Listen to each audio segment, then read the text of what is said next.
So voter engagement in 2020 looks very different for a number of reasons.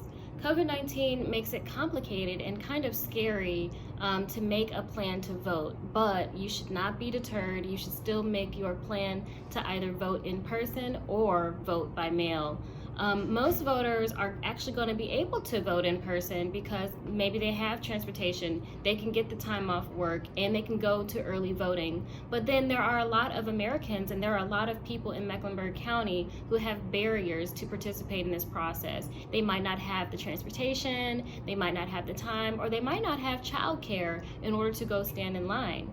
And this is where voter suppression comes into play in states like Georgia and in states like Kentucky, where we saw very, very long lines for voting, and we saw limited precincts for voting in those states. Here in Mecklenburg County, though, there are 33 polling sites available during early voting. The great news is that early voting takes place between October 15th and the 31st, so that's 2 full weeks of early voting. And there is going to be one polling location for every 22,000 people.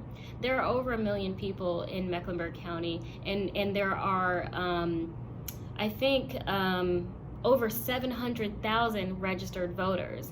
And so that's why it's going to be important to make sure there are sufficient number of polling locations available to you to find to vote.